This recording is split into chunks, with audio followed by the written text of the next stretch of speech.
What's going on, all you horror movie maniacs out there? Phat Samurai Guy is here with Zombie Lady Phatblood, and we are here to celebrate our favorite holiday of the year, October. That's right, Halloween. This is Halloween. This is Halloween. That's right. Represent. Got the Jason jersey, son. That's right. Got some Myers going here. So we're gonna show you guys some of our horror pickups that we got from this year, just for fun. And 'tis the season in the spirit of October. So let's do this. So shout out to Mr. Len Kabasinski. Make sure you guys check out his work. Fun, awesome, badass dude, independent filmmaker, makes martial arts films, horror films, all that stuff, Grindhouse. He recommended this. It's a film I got on bootleg DVD, and the picture's probably crap, but you can't really, there was no official DVD release of this movie. So you're lucky if you can even find this on VHS at this point. The cover is glorious. Yeah. It's a movie that's supposed to give Shocker, one of our favorite Wes Craven films, a run for its money. Oh, really? This may be, it depends on how we react to this. This may be a future Versus episode where we put Shocker against this. I don't know, man. I don't know. Shocker's a tough actor. It is, but we'll see. We'll see how it plays out after we watch it. But we have here Destroyer. That's right. Look at that glorious cover. Look at this. Amazing. Oh, goodness. That's right. 3,000 volts couldn't kill him. It just gave him a buzz. Oh, my. That's right. Destroyer. They never dreamed he'd become the perfect killing machine. All right, so we have an inmate in here, played by a NFL player. That's right. And at some point, they tried to shock him and terminate him, and it didn't work. And he goes on a killing spree. So, yeah. So we'll see. We'll see if we enjoy this. But this sounds like fun. How bizarre. All right, so this is Del Toro's first film, the 1993 movie Chronos, the Criterion version. You just rewatched this. Yes. And I watched it for the first time. Mm-hmm. It's been many years. It was fun revisiting it. Yeah, and thanks to the show What We Do in the Shadows, I cannot say Guillermo without saying Guillermo just like that. So great show. Make sure you guys watch that. Guillermo del Toro's film. Very odd take on the vampire genre, but not, but right. Kind of. A lot of Del Toro's earlier works are kind of dark fairy tales. Mm-hmm. And also, not everything's going to necessarily make sense, but that's not necessarily a bad thing. Right. You're going to see some things that you're going to be like, well, I don't know necessarily what I saw, but I still liked it. Right. It's going to be one of the... That was what I came away from this film feeling that way. And, of course, you got a bit by Ron Perlman. Your boy. Playing a secondary baddie. Being Ron Perlman. Being hilarious. So, you know, I was happy. But I love the relationship between the grandfather and the granddaughter in the movie. Yeah. And the actor. I mean, this guy is a fantastic actor. Yeah, he seemed like a crafty veteran. Yeah, crafty veteran. But yeah, good time. Chronos. Okay. Oh, boy. All right, now we might get some flack. I know you're already ready. You're getting ready to boo. I know. But behind the scenes, help put things in perspective a little. I right? tried. I know. I tried too. I really tried. All right, so I swear. we have from Scream Factory. As soon as I saw the cover, and as soon as I saw the back of the Blu-ray case, and I was reading the plot synopsis. I mean, you mean to tell me there is a werewolf movie out there starring Oliver Reed as a werewolf. Oliver fucking Reed. I'm there. As a werewolf. Yeah. Are you serious? Yeah. So I just rushed. I just said, oh, I got to see this. Yeah. So I blind bought it. Yeah. All right. So here are the positives and the negatives. At first, I think my fault. My expectations were too high. And then when we watched so I was a little disappointed at first. And then when we watched the behind the scenes and saw how much shit was cut, some of the blood and the gore was cut. It was like, really, dude? But it was the times. It was back then. It was the 60s. And so, there were a lot of problems. Yeah. A lot of edit issues, studio interference. So, looking over it again, for the time it was released, and now we get to see the real uncut version. And how many years? Because this was edited for years. So I kind of have a little bit more of appreciation for it. I don't love it. I do not love this. I think this was wasted potential still. Yeah. But we have The Curse of the Werewolf. And the positives is obviously Oliver Reed playing a fucking werewolf. The makeup effects of the werewolf were really good. I like the white hair. And that's you don't really see that. Mm-hmm. So that's good. And you do get some blood spurts here and there. That's good. But the problem with this, and it has nothing to do with the studio interference or what was cut or edited, the problem with this, which kind of holds us back from loving it, is that for what, fucking 45 to 50 minutes, there's no Oliver Reed. You had a whole prequel. Yeah, it was like another movie. A whole It's like there's two movies put together. Prequel explaining Oliver Reed's backstory before he is even born. Yeah. And I'm like, was this absolutely necessary? Did we need to see his mom get R'd in the jail by his dad? I'm trying to be delicate here, as if my makeup isn't going to get us demonetized as it is. I'm just saying, did we need all of that backstory before even getting to see him? Yeah. Then it was still forever and a day before you got to see him. Yeah. And then it was still forever and a day before you got to see him as the fucking werewolf. And it's like, oh my God, guys, come on. 45 minutes. It took a long time. Maybe more before we even see him on screen. Before you see Oliver Reed, much less Oliver Reed in the fucking makeup. Yeah, so fail. Yeah. But can you still enjoy this as an old school classic from the 60s werewolf film? You can. Guillermo. Quite a while later, 2001, we get another offering by Guillermo del Toro, The Devil's Backbone. Again, another very odd tale. Yeah. This one's more in the vein of a ghost story. Yes. I like this better than Chronos, but I still like Chronos though. Yeah, very, very odd. A very odd, not in a bad way. Not in a bad way. It's just very different. And that I think that's something that I love about, not that there's anything wrong with Del Toro's recent works. Nothing's wrong with his recent, there's Crimson Peak, and we did review that a long time ago, if you guys are curious. And I'm fired for not watching The Shape of Water yet, even though I've owned the steelbook for I don't even know how long. We'll get to it, okay? Anyway, we'll get to The Shape of Water. We'll get to it. And I haven't seen Mimic. You've seen Mimic. I'm just saying. You're not missing much. There's something about his earlier Spanish films. Yeah. Where, and I say Spanish. I know he's a Mexican filmmaker, but I'm saying his Spanish language movies. Right. Where it's The Devil's Backbone, Chronos, Pan's Labyrinth, where he's got this creative freedom, because obviously Blade 2, that was an American production, that sort of thing. There's just this creative freedom. Yeah. Where there's all this imagination that's kind of reminiscent to me of these French films that you get, like Delicatessen and City of Lost Children. Yeah. That I really enjoyed those films. They remind me of those movies where there's just like all this bizarre imagery and ideas and imagination that goes into it. And I think I enjoyed this one a little bit more. Mm-hmm. It kind of felt, to me, this kind of felt like the precursor to Pan's Labyrinth. A little bit, and I think... it's this interesting story, kind of a story of tragedy. Yeah. But it's something that completely opposite, that you wouldn't even think this is a ghost story or a supernatural element would come into play later. Yeah. Which is what Pan's Labyrinth was. Yeah, and another appearance by the old man from Chronos. The grandfather from Chronos. The Federico Lupi is his name. Yeah. That guy's great, man. I botched his name, I'm sorry. But yeah, I haven't seen The Shape of Water, I'm sorry.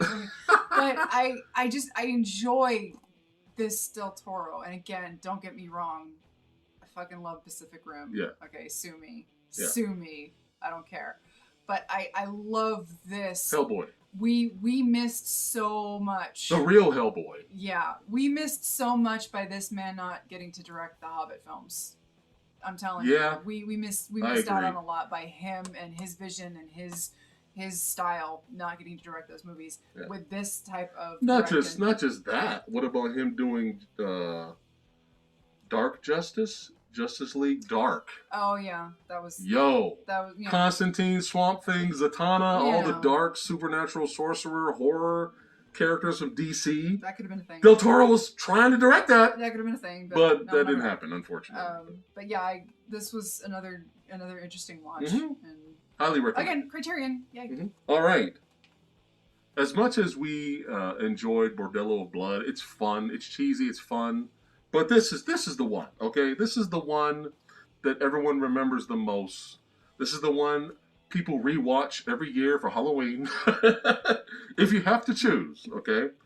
Tales from the Crypt, Demon Knight, that's right, with our boy William Sadler. And could this, let us know in the comments below, could this possibly be Billy Zane's best role in his career? I'm going to say yes.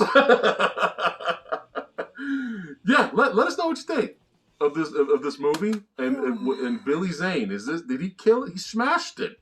He smashed it in this. And this is just a fun creature feature, demons, ghouls, gore, comedy. This is a Halloween film. This is a crowd pleaser, okay? If you guys have not seen Demon Knight, make sure you guys check it out. Oh, God. Oh, God. Okay.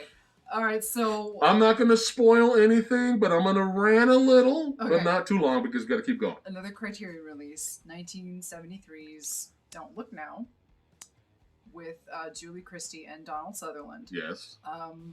Great actor. This was a blind buy. It was a blind buy.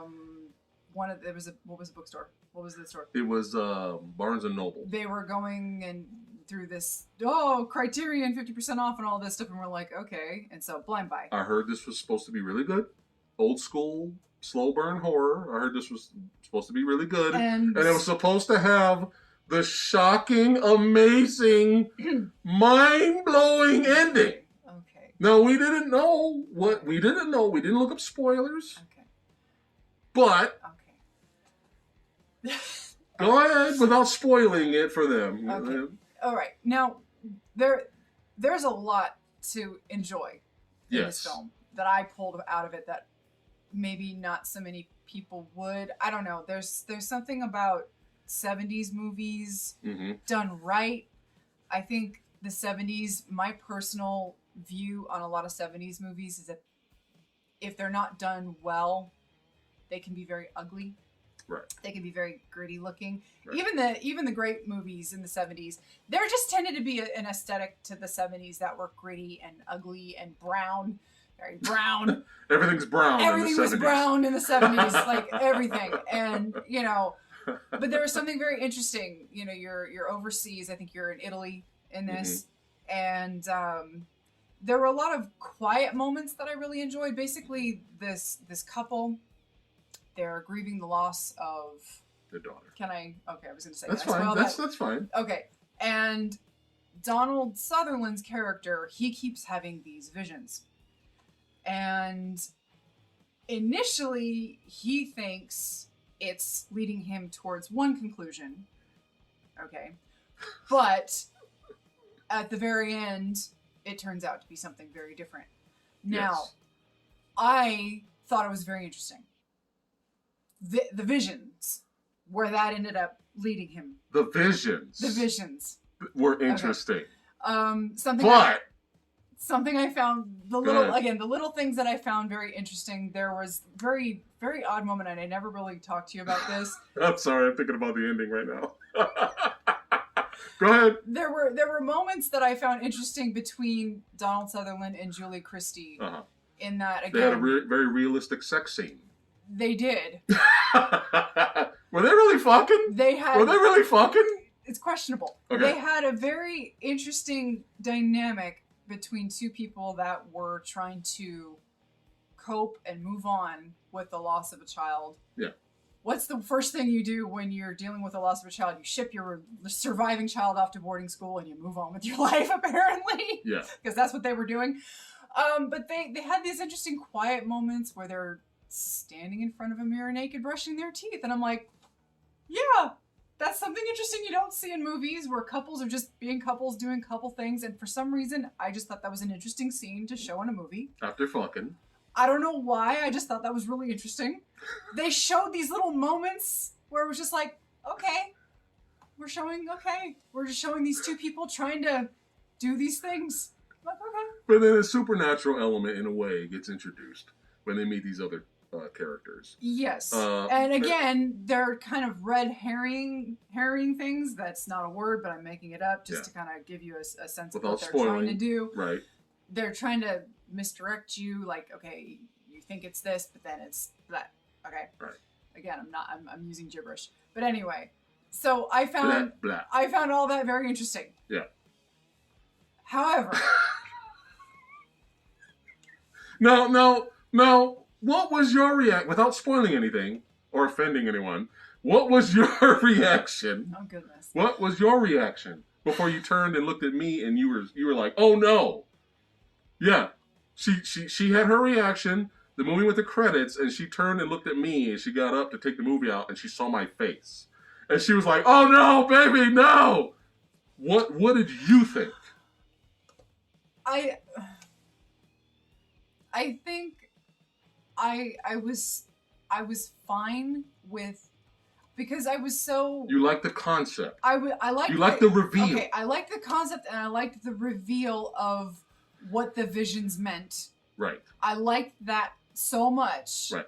That what ended up physically happening. Yes. What actually happened was like, oh well, okay. Okay. Oh well. I give the movie that.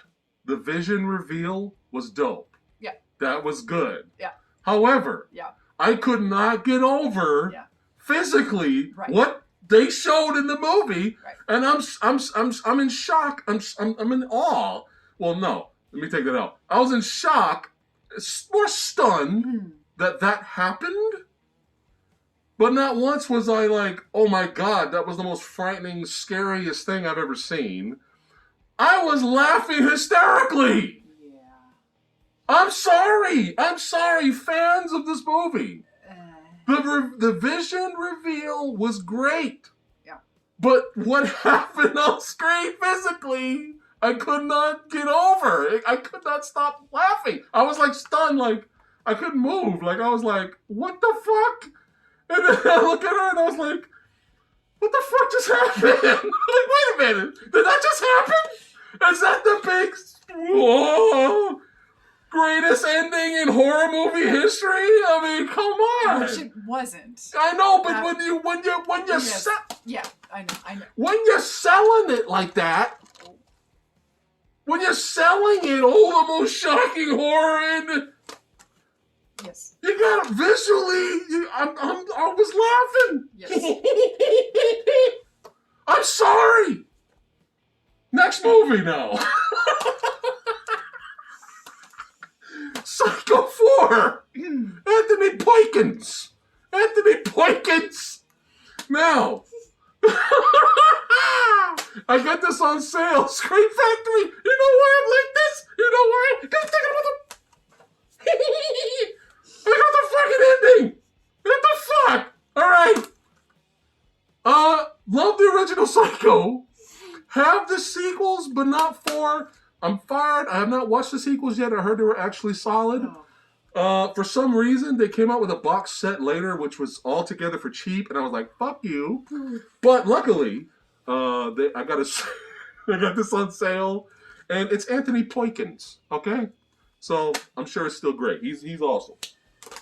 Next. Oh, we just watched this.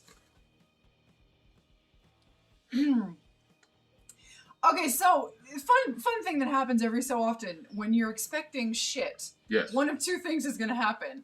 You're going to have a Resident Evil Afterlife experience where you go in expecting shit and you get worse than shit. Yeah. And you come out going, wow, that was yeah. worse than what I thought. Yeah. Or you go in expecting, I remember this airing on the Sci-Fi Channel. I stayed away from it. It looked stupid. Yeah. So I didn't bother. I never watched this, and then I blind bought it. Now, said, fuck it. Does it look cheap? Oh yeah. Does it look low budget? Yeah. Is it as good as the first one? No. But was the second one as good as the first one? No. Right. But is it almost as good as the second one? It's almost as good as the second one, I think. Yeah. I think it's almost just about there, considering how low budget it is. Yeah. Beyond Re-Animator, not that bad. Not that bad. Herbert West. Yeah. They brought back the director. Jeffrey Combs. Yeah, Jeffrey Combs, of course. The director that did the second film. Bride. Right. Brian Usna. Right. Usna. And I think that's what we were discussing. That's kind of how this movie kind of still he made it still watchable. Yes. Despite the low budget limitations. Yes. You know, we had zero expectations. Zero. So when we watched this, there were some damn funny, hilarious moments. And some for the budget? Yeah. Some fucking cool gore effects in here, man. Yeah. There was some cool shit in here. And over the top, I love how in Re-Animator tradition, they just said, fuck it. Yeah. We're going all in towards at the end. We're throwing everything. We got a guy who's just a torso. Yes. Just walking on his arms. Yeah, it looks a little wonky in some areas, but it doesn't matter because you're just like, fuck it. Hilarious. Yeah, and in true Re-Animator fashion, the end of the previous film makes no impact at the beginning of this film. Yeah. So the same thing happened in Bride of Re-Animator. Yeah. Everybody died at the end of the first movie, but it didn't fucking matter in the second movie. Everybody's still alive in this one. But the same thing, you know. But stay for the credits. Oh, yeah. Because... Should we tell them? No. If you haven't watched it, no. If you've been staying away because you weren't sure. Or if you've seen this before. But if you were wondering why there's a little rat in Re-Animator in the title there, that's why you stay for the credits. Yeah. We applauded. Yes. After the scene ended, we applauded. Yes. So, good B-movie schlock. Yes. And we were in the mood. We were like, you know what? No more serious movies of the night. Yeah. We need some B-movie schlock. We need some Herbert West. Herbert West. Yeah. This scratched the itch. Yes. All right, Candyman. Urban classic, urban horror.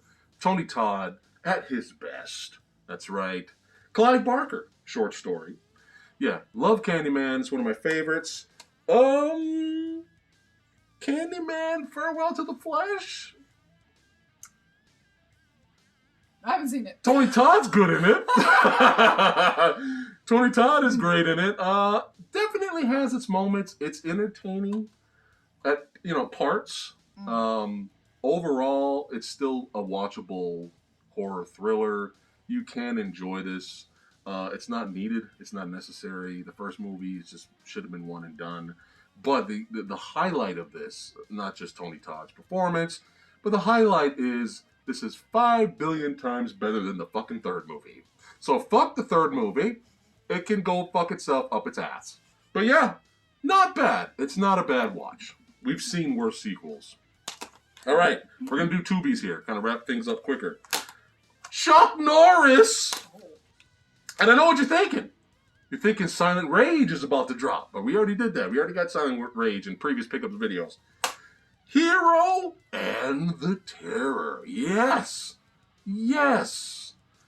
I have never seen this. Never seen this. And I remember it used to come on TV back in the day, but I just never really was interested. I was just kind of confusing it with Silent Rage because I liked Silent Rage.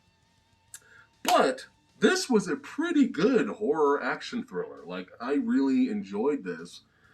And think about this. The guy in this movie, the serial killer, okay? He's fucking huge, okay?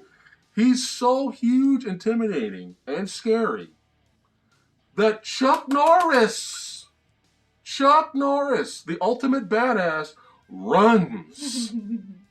I'm not shitting you. He runs away from this guy.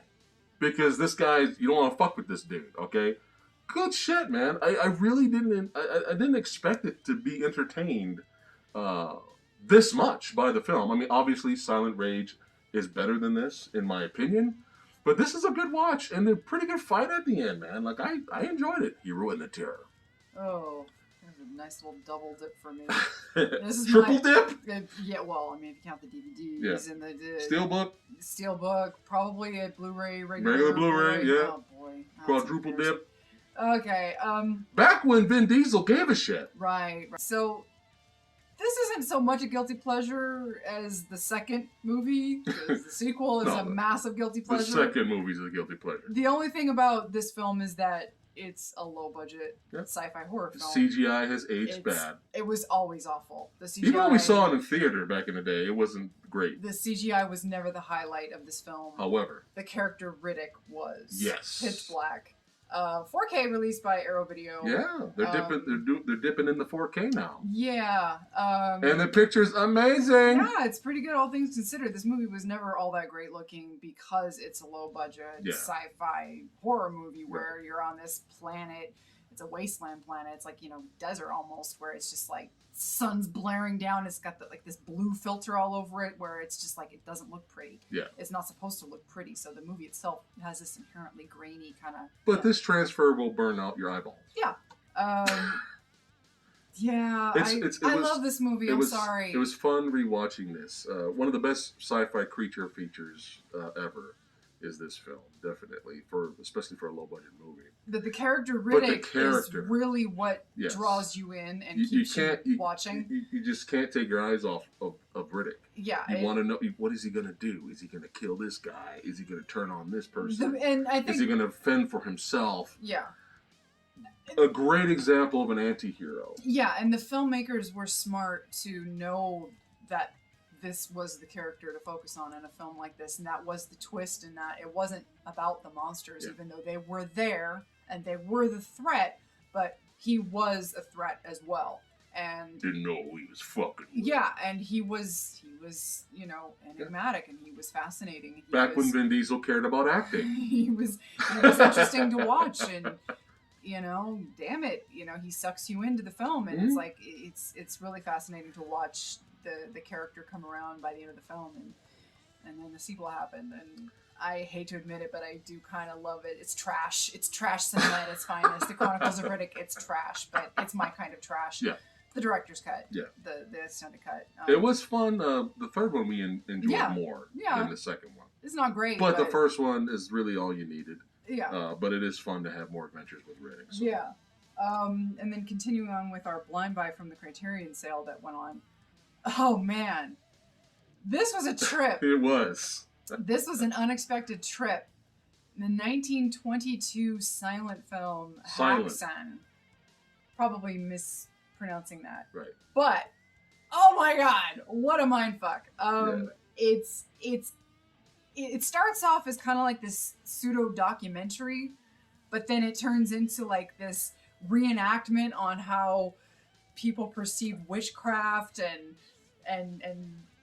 cults and satanic rituals and witchcraft rituals and shit like that, and how people perceive things throughout the ages and how people view things, and it's a fascinating watch. And it's like, if you ever wanted to see just like a drug-induced, just like 122 minutes or something. I mean, it's like it's done in sections, and it's almost like the more you go into it, the crazier it gets. Oh yeah. And it's just a trip to watch. You get some trippy visuals, man. Like very creative. Yeah. Visuals, man. Especially when they show demons and hell and all that. Very, very. Like, how did they do that from back then?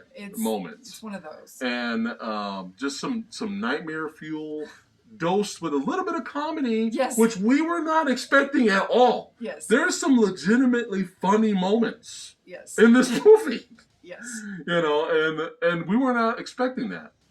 And all I'm going to say, I mean, it's dark and very interesting. It's very interesting. All I'm going to say is, when was this? 1922. Hey, it's almost 100 years old. 100-year-old movie, almost 100-year-old movie. Yeah. Right. Almost 100-year-old movie I'm holding in my hands.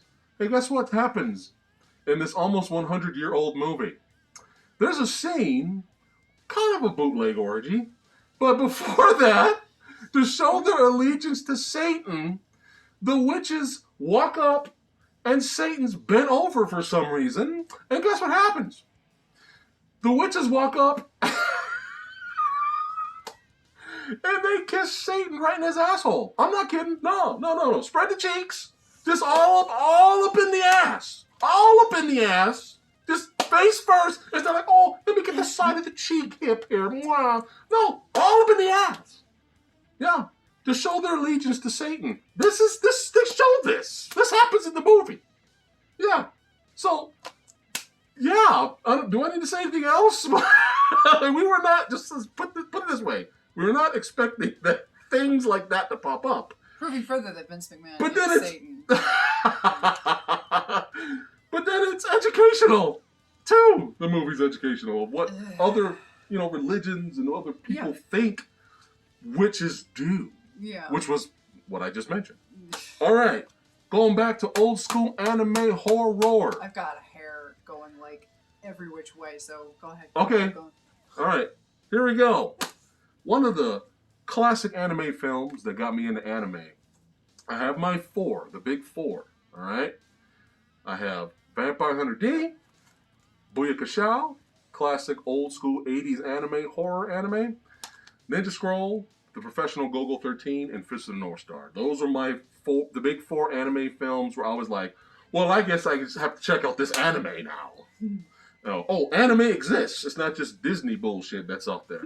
All right, so a lot of fun. It was really fun revisiting this with you, rewatching it with you. Some stuff, it's old, early 80s, man. Some stuff's dated. But overall, it's a bloody good time, all right? Now, fast forward, we have the sequel. Was it early 2000s? I think it was 2000. Vampire Hunter D Bloodlust. I actually was fortunate enough and lucky enough that they released this movie here in a theater near my house. American theaters. So it was nice to see an anime film on the big screen. But beautiful, gorgeous animation. Some fun, kick-ass fight scenes. And rewatching it again, I'm okay with the ending. It did take a while to get going, but the ending is good. Rewatching this again. The D character is so fucking badass, and he obviously inspired films like Van Helsing. Look at his look. Look at Hugh Jackman's look. He looks just like this guy. Okay, so very influential. The only bad thing is the transfer on this Blu-ray from FilmWorks, Discotheque. It's okay. Sometimes I kind of felt like I was watching a DVD. But that's the thing. I don't know if this was just a lazy transfer. So if you don't have this is probably the way to go because it's at least a step above DVD. But hopefully in the future, maybe they'll do a re-release of it and clean it up. But still, worth buying. Talk about triple, quadruple discs. Steelbooks! We already have Evil Dead 2 from the UK with a gorgeous artwork steelbook. So this is the Evil Dead and Evil Dead 2 double pack 4K steelbook. Yeah, but Evil Dead 2 anyway. So what's interesting about this is that you can kind of see that. Awesome. And then it's got the slipcover that removes, and then it's got a little bit more. Look at that beautiful artwork. How can I not buy that? Which is pretty cool. And then you got the back. Yeah, look at that, buddy. Pretty cool. Yeah. Nice. You know what Evil Dead is. Oh yeah. You know. Yeah. You know. Hail to the King, baby. That's right. Yeah. It's Ash the Idiot. Come on. It's Bruce Campbell, Sam Raimi. Come on. That's, Okay. Without spoilers. No spoilers. All right. This is funny because when I was a kid in the early 90s, I'm fucking old. Shut up. I remember advertisements for this movie all over the place, all the time on TV back when we had cable back in the day. Oh my God, cable TV. And I remember all the time seeing advertisements for it, and I just remember it was just one of those things. For some reason, I just remember it all the time. And I think we rented it at one point. No way. Yeah, I want to say we rented it. You didn't tell me that. I remember watching it. And my sister had cable and she had it on, so I remember images from it. Yeah. But I don't remember watching the movie. And then I don't remember. Was this the first time she really liked it? She told me, "Oh, the first power." Was this like the first time you actually saw it with uncut from beginning to end? Yes. Okay. Yes. So, but obviously, when we rented it back in the day, I was still relatively young, and so I would not remember it. Right. Like, I only remembered snippets mostly because I saw the trailer all the time from TV. So, rewatching it fully just recently with you. Yeah. Oh my God, I had a blast. This is fun with this movie, The First Power, starring Donnie Yen. Those of you that've been watching, you get the joke. You get the joke. So, this movie, it's Phillips. It's kind of like a lost in time that not a lot of people probably remember, because it's just like it came and went. It was 1990 when it came out, and it didn't really do much. I mean, it did okay, I think, when it came out, but it just came and went, you know. Yeah.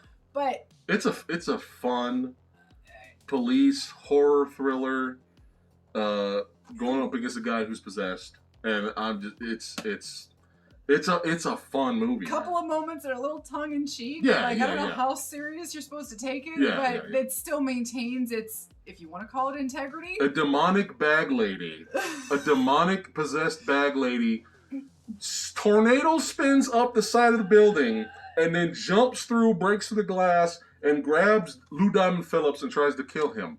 That happens. I think the movie holds up pretty well. I think all things considered. And the finale, all the hard work, we watched the behind the scenes. Yeah. They thought the ending was like, eh. So they went back and in a day or two, they filmed that whole action finale with explosion and all that stuff. And I was like, wow. Only when there's sewers and all that. I think it's a solid little thriller. Yeah. It's kick ass. I think it's a pretty decent flick, all things considered. And now, I hope more people give it a watch. Now, we're thinking about it. Versus episode, we're thinking about doing it. The First Power versus Fallen with Denzel Washington. Because we gotta rewatch Fallen. I've only seen it once. I don't remember it. Then I gotta show it to you. Alright? So, after I got done watching this, I said, this is fucking Fallen. Which came out later. Yeah, Fallen came out way later. That's why I want to do it. I'm thinking about it. Will we do it? We may or may not do it. But I'm thinking about it. But yeah, this versus Fallen could be interesting. We have here classic horror thriller, suspense director, mystery. The legend himself, Alfred Hitchcock collection here, 4K. Obviously, this is not all of his movies because he's done a lot of them, but we do have some of the essentials right here. We have Rear Window, Vertigo, Psycho, and The Boyds. Yes. And this collection is beautiful. Beautiful. The artwork inside. It's just first class for everything in here. And I'm very happy to have this because I heard the transfer, the picture transfer is amazing for these films. And we already watched Rear Window, and we have it on Blu-ray. And unfortunately, the picture was not great. It was not consistent. The picture in this, according to the reviews, is mind-blowing. And, wait for it.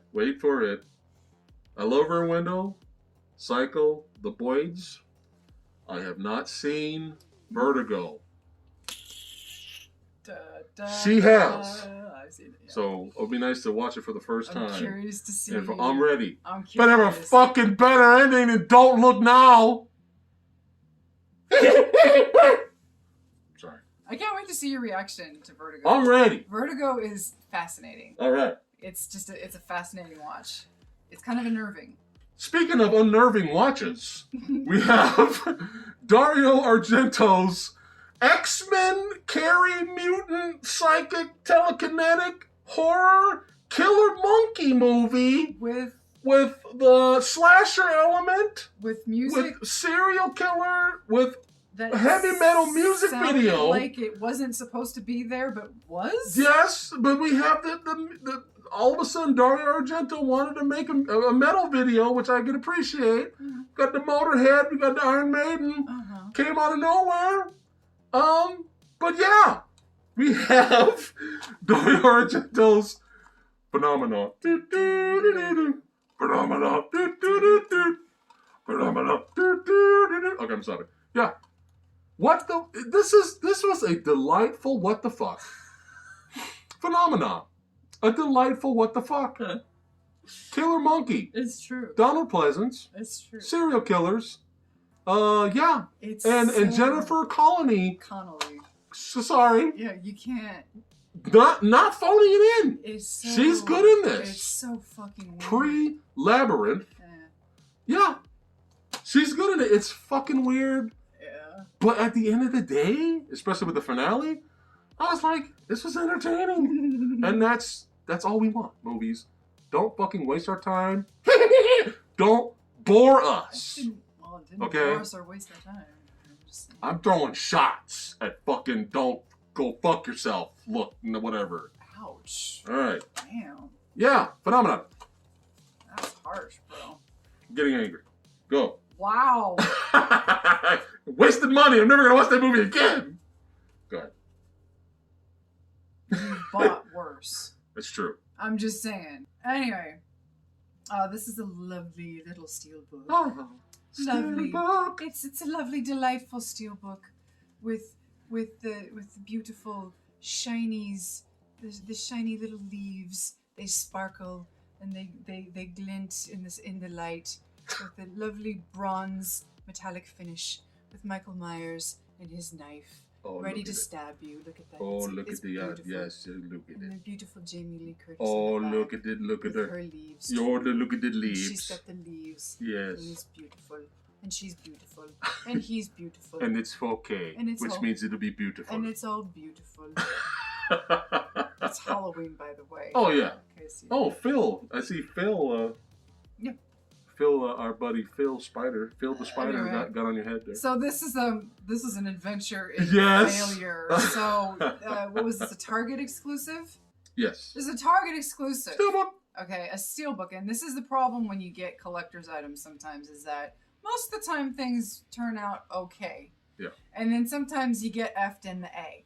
All right. So the first one you got your hands on, you open it up, and the spine was F'd in the A. It was literally I was just like, hey, split. babe, And I'm check out like- this steelbook I got. Crack. It wasn't even that he broke it. Yeah. It was just he opened it I up. thought it was muscular.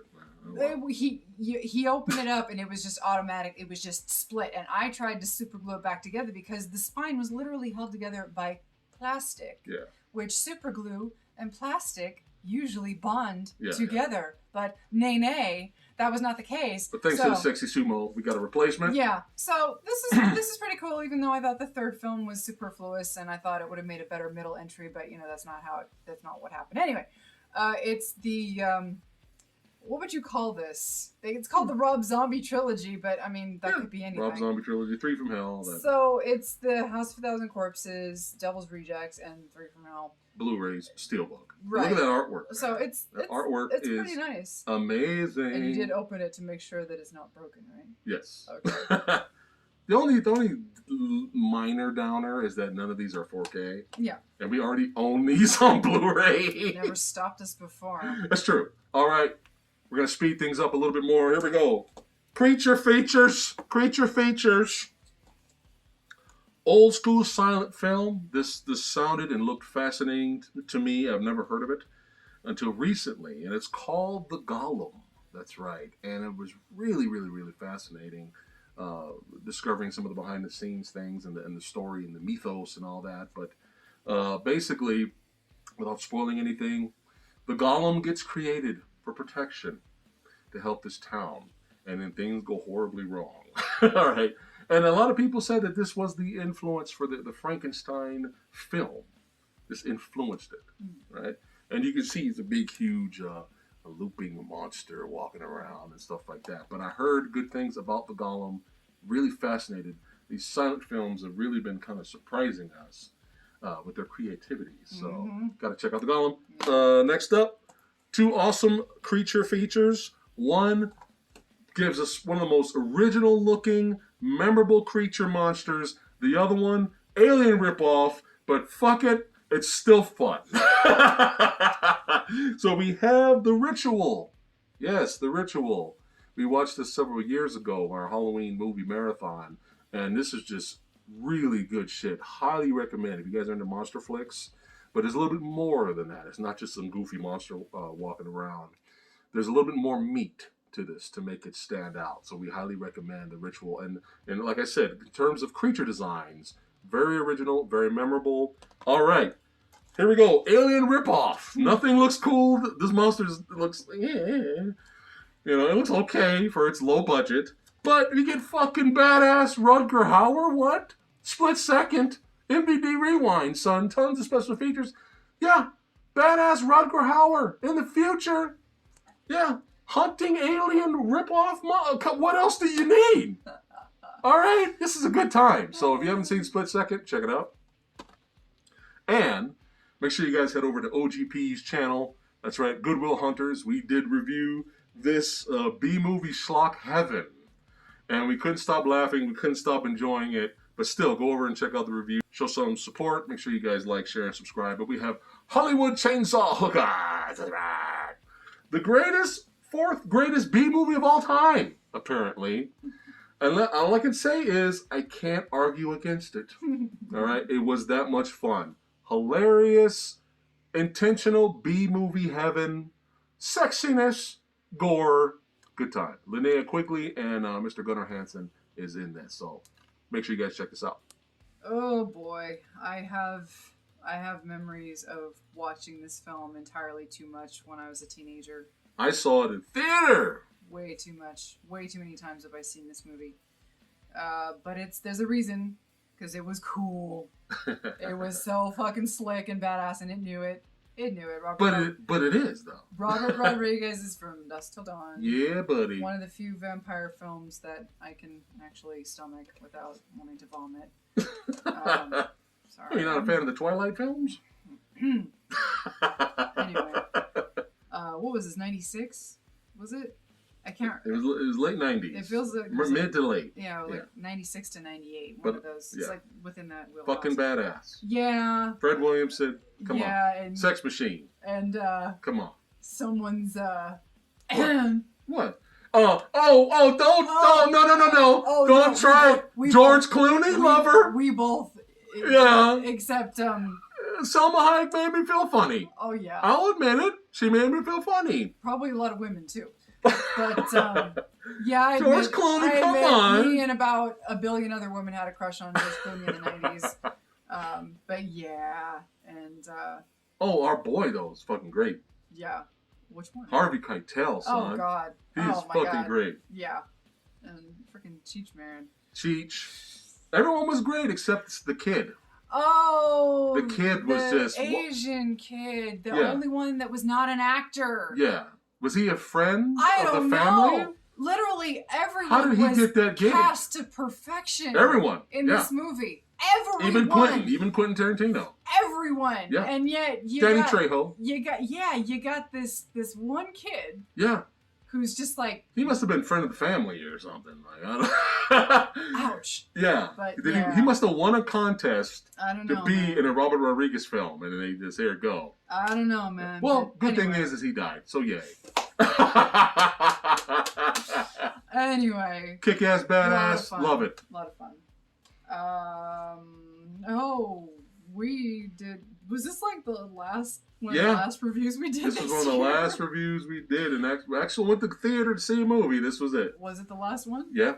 The last one because of the. I mean, I don't know if Birds of Prey was. Oh, okay. Maybe, but it's one of the last. Because of what of the Coof. The great 2020 downer.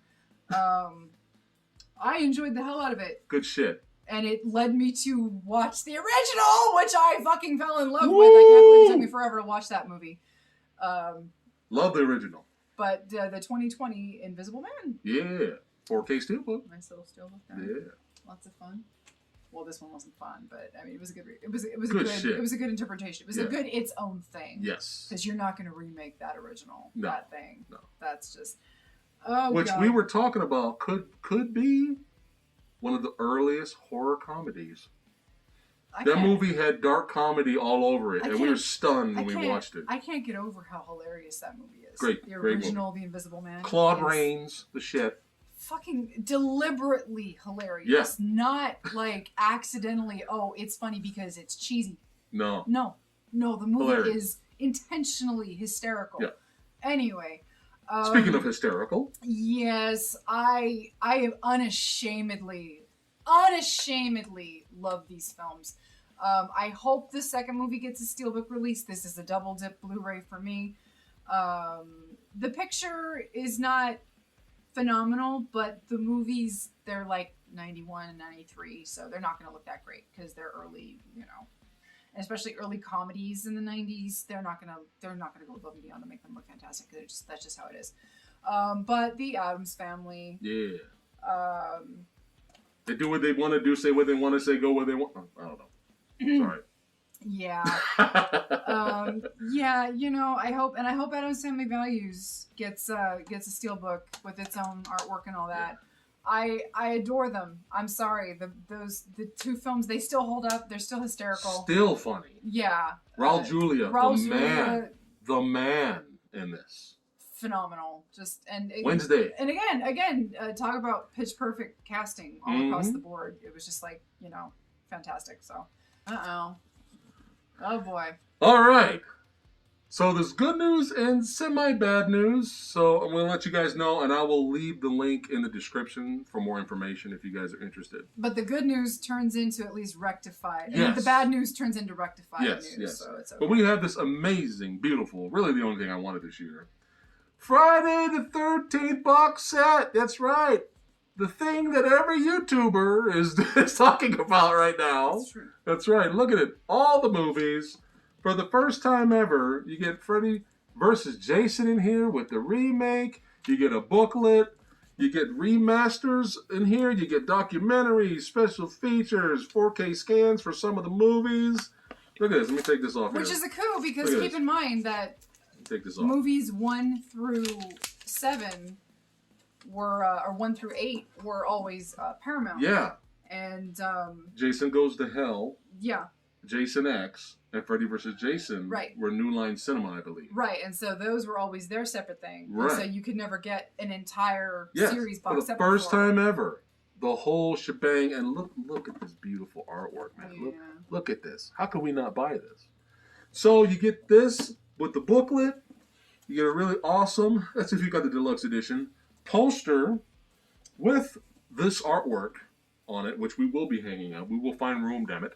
And there's another poster in here too. There's some more artwork for you to enjoy. So just really quick heads up. As far as I know, the third film, 3D, Jason X, and Jason Goes to Hell unrated. There's some glitches, there's some issues with these. So like I said, I'll put a link in the description below so you guys can get more information about it. But they are offering replacement discs, which is the good news, to fix the issues. Yeah. You got this for me. Yes. This is a doormat. The doormat. An odd thing. So this is adorable. This is... it's a Jaws doormat. It's Quince. Come on. It's adorable. But yeah, this is going to go to our front door. It's fun. It's so cute. I mean, come on. It's Quint, man. I had to get this. I had to. It was pricey. I'll never do this again. But I had to do it. Had to get this. Got to represent all our kaiju movie maniacs out there. Got to represent Godzilla and one of my favorite Godzilla nemesis. We have this awesome badass statue of Gigan. And not just regular Gigan. I'm down and cool with Gigan with the gut, the Phat Samurai Guy gut. We've got Gigan. But for some reason, Godzilla Final Wars version of Gigan, I was like, dude, it's so fucking badass. And this version isn't just the regular Final Wars Gigan. We also have that. This is the Chainsaw Hands Gigan because Chainsaw Hands. Yes. Had to buy it. Won't ever do this again because it was a little pricey. Yeah. I figure I'll splurge on myself for this year. Fuck it. But yeah, let's go ahead and unbox this real quick. And here he is, fresh out of the box with that. Gorgeous. With that new statue smell. It's wonderful. It's wonderful. I'll get out the way so you can show. So. Look at that. Look at that. Look at the badassity. That's right. Look at that. Look at that ass. Look at that ass. Look at them thighs. Gigan's got some cake there. Gigan's got back. Look at that. Yeah. Look at that.